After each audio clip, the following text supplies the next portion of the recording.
Hi everyone. It's time for my weekly report on the progress I've made on Novus Bestiary. So let's dive in. So quick overview. What we're looking at here is a preview. So this is the new homepage, which as you can tell has not been started. We will also have an about page, which for now is just a placeholder. We've got a glossary, which is working now with real data, though only a few monsters have been published to it so far. And we can now click in and see a monster's page. And this one, as you can see, is looking a lot more fleshed out. And for now, I just have the letter here clicking back to the glossary. And this is all getting closer to the sort of visual feel that I want the final product to have, though I do hope to be working with a designer to make it really shine. And as you can see, it works really well on a phone as well. So I'm pretty happy with this as something I'll be able to work with a designer on. Okay. So that's where we're at. I'm getting a much better sense now this week of what pages I'm going to need to finish. The website ultimately is not going to have too much more than what you just saw. I also forgot to mention there's now like a newsletter page, which is what the current homepage is, and so that's been moved here, and this is where people could sign up for the newsletter. I'll probably use this as like some sort of landing page. Yeah. So that's about it. There's going to be the glossary, there's going to be a page for every monster, a home page, an about page, a newsletter landing page. Want to keep it as small as possible so I can get this finished. So let's talk a bit about some of the process I went through behind the scenes to get here this week and some of the other progress I've made. So one big output of this week was this collection of really scrappy notes and wireframes that I worked on with my brother Brandon. So the top here is all kind of looking at ideas for the homepage, and I feel like the homepage isn't fully figured out yet, but I can share some of the ideas so far. So the first concept is a homepage that really has a massive visual impact. So the entire homepage would be like a full frame image with like the title Novus Bestiary and some exciting text to kind of pique your interest, and then you would click this thing which would kind of scroll down to another full page takeover, and this one would be a full page monster feature. So it would kind of be like a carousel sliding through some really cool monsters and like full page very high definition illustrations or computer graphics of the monsters. And then there would be this sidebar section containing a little bit of information on the monster and some of these browsing tools, so like a search bar and like a link to the glossary. So that's roughly concept one. Lots of visual impact and more of a focus on these like featured monsters. So concept two kind of toned down the featured monsters to be kind of a smaller, just kind of set of images with the browsing tools kind of just above it. And then above that, kind of up here, would be like the kind of hero area, like a large welcome screen with the title and probably some kind of an image. So this is getting kind of simplified here and starting to emphasize the exploration mechanics more than the monsters. And I'll talk a bit more about that in a second. Then the final concept is getting more concise. It's trying to consolidate some of the ideas here with some of the ideas here. So it would be sort of a one-pager homepage, which would have some really interesting kind of more subtle graphic. I talked about maybe sort of like an open book with like these like candles and like a little dragon sitting on the book, and the candles are kind of like lighting up the background, and then to the left of that would be the website's title and like the catchphrase, and then just really on that in that same frame you would have the browsing tools available right away. So it would look kind of visually interesting, but with this concept doesn't have the idea of featured monsters and just gets you straight into it. It tries to create more intrigue, I think, and it really pushes you to start searching or browsing the entries. And so as I'm thinking through these, I'm thinking through what kind of an experience it is I really want to create here. And something I'm really interested in is this idea of serendipity. You know, I think what's really cool about bestiaries and these kinds of things is you don't want to necessarily know what you're looking for. You just want to pick up this really interesting looking book and start flipping through and find some new things, and you're not really sure what direction you're going to go in when you start out. So for that reason, we're thinking of features like having like a random monster link you can click to just cycle through different entries without knowing what you're looking for. And that's also what led to creating the glossary and having the idea of how you might browse monsters a little more at the forefront. So it's kind of pushing me more in this direction, I think, than this one. Other than that, so we talked a lot about that, and then also kind of got into this document the basic wireframe for a monster page. And these pages, the entries on the creatures, really will be the focus of this website. So this page for me is more important than any of the other pages, just about. So I really want these pages to have a big focus on excellent typography, and to have some visual interest to them. And of course, the content will be what's most important. So what the stories and information about each creature actually are. And you can kind of see that reflected here. Like the process I'm using to actually build out the website is I'm kind of starting with more focus on the creature page. So this is like a prototype of a creatures page. And I'm leaving, you know, some of these other pages like the glossary. Those will also look great, but they're going to come later because I really need the spacing and the typographic system to start here on the creature pages. I want it to be a really excellent reading experience. Okay, so what else? We can talk a bit about some of the technical details.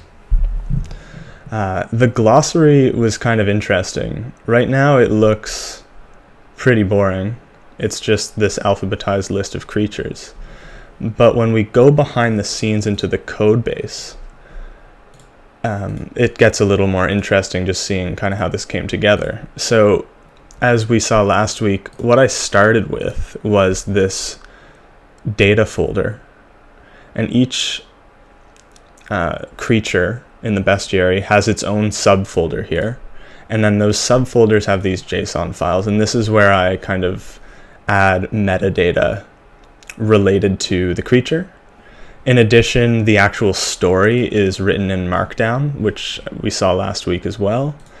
So when it came time to make the glossary, we were wondering, okay, how am I gonna do this? How am I going to assemble all of this data so that I can organize it alphabetically by name? And so I actually did some pair programming on this with my friend Kyle, and it was really fun. So we learned a few cool things during that pairing session. So this all ended up in a new script called publish. Publish is what we saw last week, which kind of makes a creature's page appear. But this script now has been enhanced much further and has many more features in it. But I'll just jump to the feature that really had the relevance to creating the glossary. So we found this really amazing package. I'm not very familiar with Node.js, so I'm learning a lot about Node.js programming and how, like, what packages are out there. But we found this really convenient one called Glob.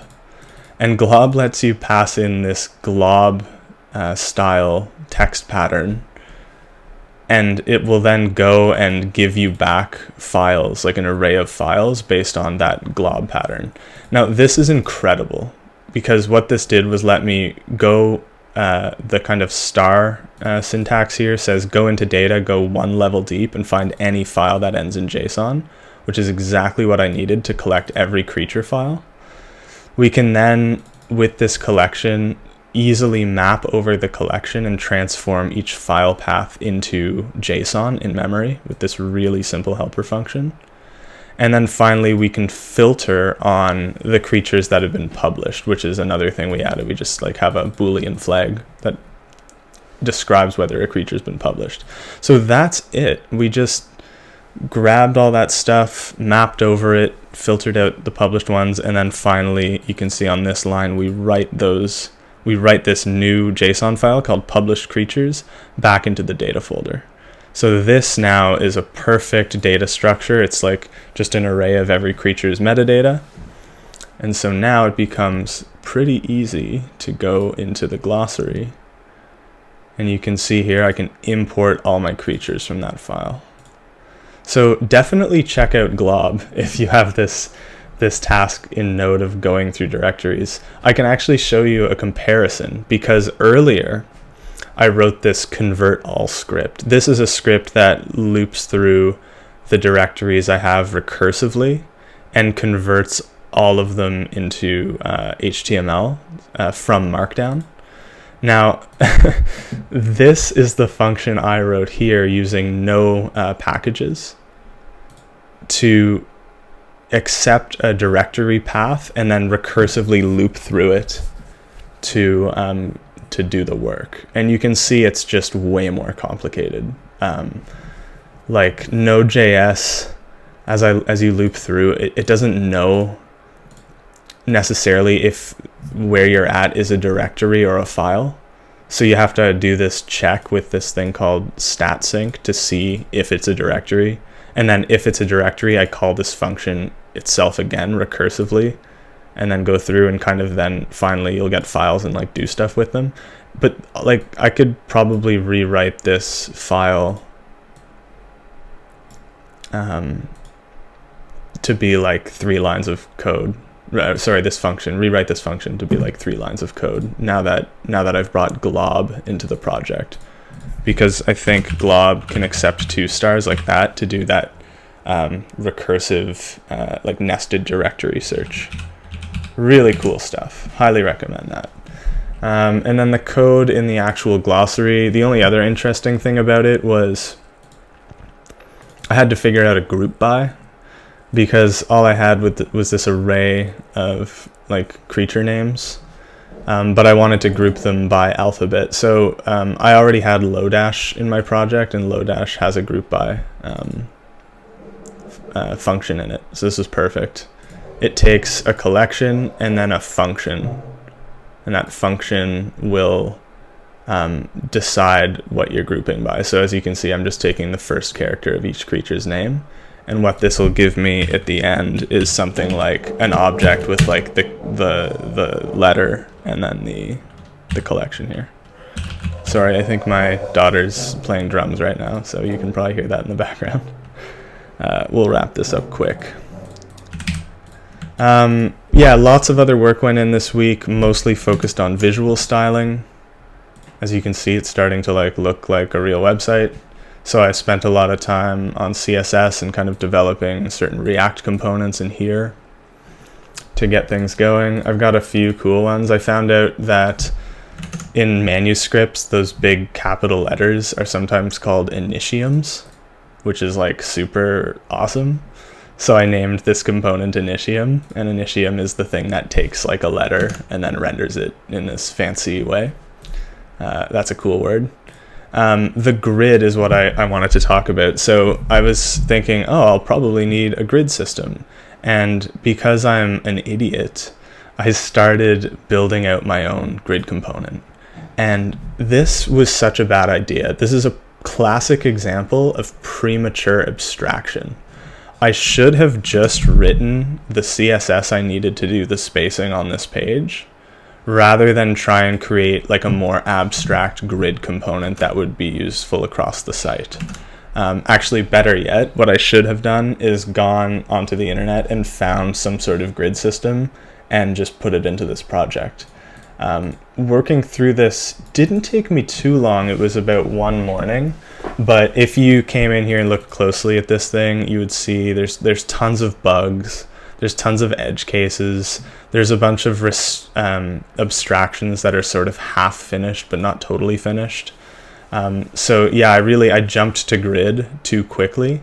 The reason was I thought, like, yeah, having a flexible generic grid system is really useful, because you can see here I've got it on my glossary page. It's doing this grid work here for me, and then it's also doing like the grid between these sections and this top section. So it is working for me, but definitely not very good code. That was a mistake. The reason I think I originally avoided it was I figured if I just kind of develop this as I go, I know it won't need too many features and I'll have a lot of familiarity with it, and I won't need to learn some other person's grid system, and like setting up the dependency can be kind of annoying and frustrating. A lot of those external libraries bring with them a whole lot of extra nonsense into your project that gives you something fast and easy, but it ends up bogging down the project as time goes on and you add more and more dependencies. So I'm really sensitive about dependencies. I try so hard to avoid them, and in this case that thinking I think led me astray. I think what I would do again, like if I had hindsight here, was make the decision to either just write plain CSS that has no abstraction around it, so just literally the exact styles I need for each page, or if I really wanted like a more general purpose grid, I probably would have gone and just like found one on the internet and brought it in. So if you know of any great grid systems that don't bring with them a whole bunch of other bloat, please do let me know, because I think that could still be something I would swap into this project. Thanks for your time. I'm gonna let you go, and I'll be back next week with another update. Bye.